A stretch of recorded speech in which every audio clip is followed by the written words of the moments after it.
বাংলাদেশের পরিস্থিতি দিন দিন জোরালো হচ্ছে, আর তার আঁচ এসে পড়েছে এপার বাংলায়।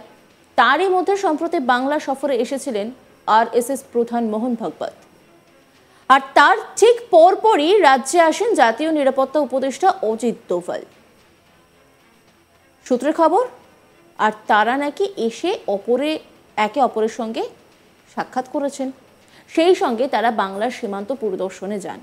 এরপরে উঠতে শুরু করেছে প্রশ্ন, এমন কি দরকার হয়ে পড়লো যে তারা একসঙ্গে সীমান্তে দৌড়লেন? মোহন ভাগবতের 11 দিন বাংলায় থাকা, সেই সঙ্গে অজিত দোভালের বাংলা সফর, তাৎপর্যটাই বা কি? কি আলোচনা হলো তাদের মধ্যে?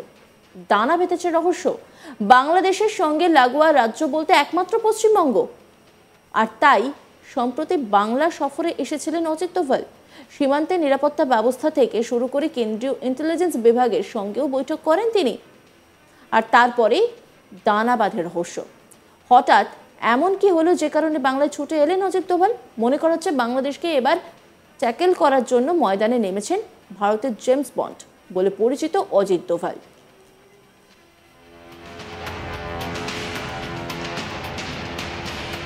এই বিষয়ে ডিফেন্স বিশ্লেষক আর.কে. শ্রীবাস্তব আজ তাক বাংলার মুখোমুখি ঠিক কি বলেছেন শোনাব আপনাদের। এই বঙ্গেও রাজনৈতিক উত্তাপ যথেষ্ট পরিমাণে অনুভূত হচ্ছে এই বাংলাদেশকে ঘিরে। অতি সম্প্রতি আমরা জানি যে 11 দিন রাজ্যে ছিলেন মোহন ভাগবত, আর তারপরই এসেছিলেন জাতীয় নিরাপত্তা উপদেষ্টা অজিত দোভাল।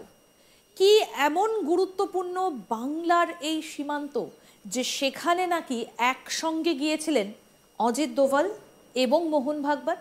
অর্থাৎ মোহন ভাগবতের 10 দিন এই বাংলায় থাকা, অজিত দোভালের গুরুত্বপূর্ণ মিটিং করতে এই বাংলাতে আসা, এর তাৎপর্যটাই বাকি। অন্যদিকে কেন গেলেন সীমান্তে? এই বিষয়গুলো নিয়ে আমরা আরো বিস্তারিত জানব। Defence expert colonel R K. Srivastava এই মুহূর্তে আমাদের সঙ্গে সরাসরি রয়েছেন স্টুডিওতে।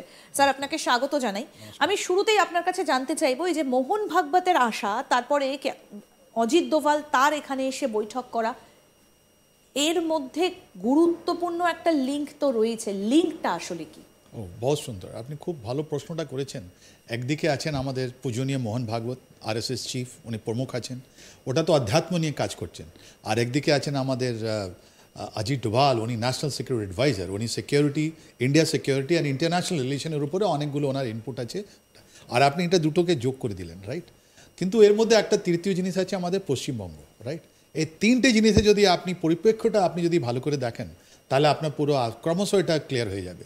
বাট তার আগে আজকে আমাদের ইন্টারন্যাশনাল মাদার টাংস ডে, আমাদের বাংলার ভাষার একটা দিন, অনেক অনেক অনেক গুরুত্বপূর্ণ দিন আছে আজকে দিনেই 1952-তে অনেক লোক নিজে প্রাণ হারালেন বাংলা ভাষার জন্যে।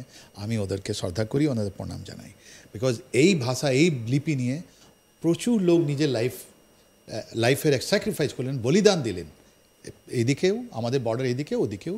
আমি বারবার বলছি, আমাদের যে বর্ডার আছে এটা আর্টিফিশিয়াল বর্ডার আছে, এর মধ্যে কোনো নেই। তাহলে ওদেরকে আমি প্রণাম করে আমি আজকে খুব ভালো দিন আপনি কথা বলেছেন। Let's see about Mohan Bhagwat. আগে পূজনীয় মোহন ভাগবত যিনি আছেন, উনি প্রথমবার 10 দিন থেকে বেশি উনি এখান 4 থেকে 14 তারিখ পর্যন্ত ফেব্রুয়ারি মাসে, ইনফ্যাক্ট আমি বলবো ফেব্রুয়ারি মাসটা ভেরি ইম্পর্টেন্ট, বিকজ ক্রমশত অনেকগুলো জিনিস অনেকগুলো স্পিডে বাড়ছে এই মাসে, আমাদের দিকেও আর বাংলাদেশ দিকেও, রাইট? এই ফেব্রুয়ারি মাসে আপনি দেখেন দুদিকে অনেকগুলো জিনিস বাড়ছে। তো প্রথম দিকে এইদিকে আপনার দেখুন 4 থেকে 14 তারিখ, আর ওনার একটা মিটিং হওয়ার কথা ছিল বর্ধমানে। আমাদের যে গভর্নমেন্ট আছে ওটা আপনার অপোজ করলো, আর ওদেরকে হাইকোর্ট যেতে হলো, রাইট? তো হাইকোর্ট যাওয়ার পর মোহন ভাগবতজি, পূজনীয় মোহন ভাগবতজি তারপরে ওখানে কথা বললেন আর মেসেজটা দিলেন। উনি বললেন যে হিন্দু ধর্মকে কী করে ইউনাইটেড থাকতে হবে, আর এটাই যোগী করেছিলেন, বটেগা তো কাটেগা, তার মানে ইউ বি ইউনাইটেড, তখন তোমরা করতে পারবো। তো একটা আমরা দেখলাম অভূতপূর্ব, এটা কোনো দিন হয়নি। 10 দিন 11 দিন ধরে যে আরএসএস চিফ ছিলেন, ওর একটা মানে আছে, উনি এখানে বসে ইভেন আরজি করের যারা মা বোন, আমার মা বাবা ছিলেন, যা আমাদের মেয়ের, ওনাদের সঙ্গেও কথা বলেছেন, রাইট? তার মানে সোজাসুজি উনি এখানে যে গ্রাউন্ড রিয়ালিটি আছে, গ্রাউন্ড সিচুয়েশন আছে, ওটা জানার চেষ্টা করেছেন। ওরা অনেকগুলো কিছু উনি অনেক লোকের সঙ্গে দেখা করেছেন। নিশ্চয়ই উনি যখন এখান থেকে গেছেন একটা মাইন্ডসেট নিয়ে এসছেন। তাহলে এটা একটা আমরা দেখি। দ্বিতীয় আমরা দেখছি অজিত ডোভাল সাহেব এখানে আছেন।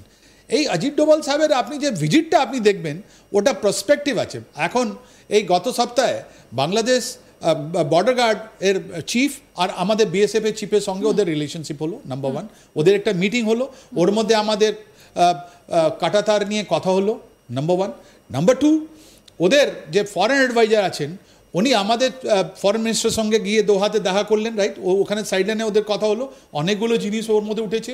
তারপর আমাদের অজিত দোভাল এখানে আর নিজে একটা এতে এসছেন, আর উনি যেটা সামরিক জাহাজ নিয়ে আছেন, ওরা একটা পার্টিকুলার গভর্নমেন্টে আছে, ওটা তো শুধু দিল্লি থেকে আপনার উঠে এখানে তো দাঁড়ায় না, ওটা তো পুরো জিনিস উনি দেখতে গেছেন, রাইট, বর্ডারগুলো দেখতে গেছেন। Because I will thank media. এই মিডিয়ার যেটা অ্যাক্টিভিটি আছে, মিডিয়া যেটা আমাদের প্রো অ্যাক্টিভিটি আছে, ওটাই নিয়ে এখন দিল্লিতে অনেক চিন্তা হয়ে গেছে। কেন যে এতদিন ধরে 5 আগস্টের আগে আমাদেরকে বলা হয়েছিল কি আমাদের বর্ডার খুব সেফ আছে, আমাদের কোনো প্রবলেম নেই, কিন্তু মিডিয়ার অ্যাক্টিভিটি গিয়ে ওখানে যখন বর্ডারে গিয়ে দেখিয়েছে kilometre after kilometre, hundreds of kilometre there is no কাটাতার। আর তার মানে কি হলো, আমাদেরকে যে বলা হতো, রাষ্ট্রকে যে বলা হতো কি your border is safe, it was not safe, right. ওর কারণটা কি ছিল? Informal trade worth thousands of crore per month. সেটাই কি দেখতে হিলি বর্ডারে গিয়েছিলেন অজিত দোভাল? এরকম কোনো তথ্য কি আপনার কাছে রয়েছে? দেখুন, উনি কোথায় গেছেন এটা পয়েন্ট না কানেক্ট করে আমরা সোজাসুজি আমি বলতে পারি আপনাকে, it is related to the ISI people visit. যারা আইএসআই পাকিস্তান আইএসআই যারা লোক ছিলেন, ওনারা যখন বাংলাদেশে গেছেন, ওদের 4 দিনে 21 জানুয়ারি থেকে 24 জানুয়ারি পর্যন্ত, ওরা নিশ্চয়ই আমাদের ওখানে রংপুরে গেছে যেখানে হিলি আছে, রাইট। আর ওখানে গিয়ে ওরা তো শুধু দেখে না, ওরা দেখতে গেছেন, ওদের ডিপ অ্যাসেটস আছে দুদিকেই, একদিকে আইএসআই আর একদিকে আমাদের লোক গিয়ে ওখানে অ্যাসেস করছে কি ওরা এসে কী দেখে গেল, ওরা কী করলো, আর আমাদের ওটা কাউন্টার মেজার কী আছে, ওদের অ্যাসেটস কী আছে, আমাদের অ্যাসেটস কী আছে, এটা জবরদস্ত। ওখানকে লোকাল পলিটিশিয়ান যারা আছেন, মোল্লার যারা আছেন, অনেক লোক আছেন, ওরা কিন্তু আইএসআই ডিপ অ্যাসেটস ওদের আইডেন্টিফাই নিশ্চয়ই এরা করেছে, আর নিশ্চয়ই ওর আগেনস্টে অ্যাকশন হবে, এটা আমি আপনাকে বলে দিতে পারি। তাহলে ওইটাই দেখতে গেছেন কি ওদের কী ড্যামেজ হয়েছে and how to counter that damage. এটা কি করে মিডিয়াতে লিক হলো এটা আমরাও বুঝতে পারছি না, এটা ইন্সপায়ার্ড লিক আছে কি আছে আমরা জানি না, কিন্তু অজিত দোভাল এখানে এসছেন, নিশ্চয়ই উনি সবগুলো পয়েন্ট, আমরা বলি কম্প্রিহেন্সিভ কথা। ইন্টেলিজেন্স লোকের একটা কথা আছে জানেন, ওরা কোনোদিন রিটায়ার হয় না, নাম্বার 1। আমি আপনাকে বলি, যদি কোনো গুজব থাকে কি উনি রিটায়ার হচ্ছেন, এটা আপনি ছেড়ে দিন, নাম্বার 1। নাম্বার 2, এরা কি করে, এদের মধ্যে একটা ইনকিউজিটিভ একটা জিনিস বিল্ড আপ হয়ে যায় মাথায় কি যদি ওরা বাজারে গেছে, সে উনি 80 ইয়ার্স ওল্ড, 80 বছর হয়ে গেছে, আর উনি বাজারে যাচ্ছেন, একজন লোক একটা দোকানের সামনে দাঁড়িয়ে আছে, ও কেন দাঁড়িয়ে আছে, কি প্রবলেম আছে, এটা মাইন্ডসেটটা এরকম তৈরি হয়ে যায়, রাইট। তো ওরা দেখতে চায়। কিন্তু আমাদের বাংলারই তো পার্শ্ববর্তী দেশ হচ্ছে বাংলাদেশ, সীমান্ত সব থেকে বেশি এই পশ্চিমবঙ্গের সঙ্গেই রয়েছে বাংলাদেশে, সেটাই কি আরো মাথা ব্যথার কারণ? Absolutely, that's what. আপনাকে তো আমি বললাম আগেই কি আমাদের দিল্লিতে যেটা বাংলাদেশ বর্ডার গার্ড ওদের চিফ আর আমাদের বিএসএফ এর চিফ ওদের কী কথা হবে, ওরা নিশ্চয়ই আমাদের এটা বর্ডার ফেন্সিংয়ের কথা হবে, এর মধ্যে স্মাগলিংয়ের কথা হবে। আর আপনার জেনে সব থেকে আশ্চর্য হবে যে ম্যাক্সিমাম নাম্বার অফ আনফেন্স বর্ডার যেটা আছে ওটা আমাদের পশ্চিমবঙ্গে আছে। আর এর মধ্যে থেকে যে ইনফর্মাল অ্যান্ড স্মাগলিং ট্রেড হচ্ছে, এরা কারা আছে, ওরা কার থেকে পয়সা পাচ্ছে, ওরা কোথায় পয়সা ইনভেস্ট হচ্ছে, কারা কারা যুক্ত আছে, এটা আছে নাম্বার 1। নাম্বার 2, ইনি নিশ্চয়ই ইন্টেলিজেন্সকে এসছেন ইনি বলতে কি I am not happy with you. কেন ওখানে ডাকা আর এখানে লোককে কথা বলা, এখানে কোনো জায়গায় বলে দেওয়া, পার্সোনালি কথা বলা কি আমি আমাকে যেটা আমি টেলিফোনে কথা বলছি না, এটা পার্সোনালি এসে মেসেজ ডেলিভার করলেন, তার মানে একটা অনেক গুরুত্বপূর্ণ জায়গা আছে, গুরুত্বপূর্ণ জিনিস আছে, তার জন্য উনি এসছেন। অন্যান্য খবরের আপডেটের জন্য অবশ্যই নজর রাখুন আজ তাক বাংলার ইউটিউব স্ট্রিমিংয়ে। লাইক, কমেন্ট, শেয়ার এবং সাবস্ক্রাইব করতে ভুলবেন না।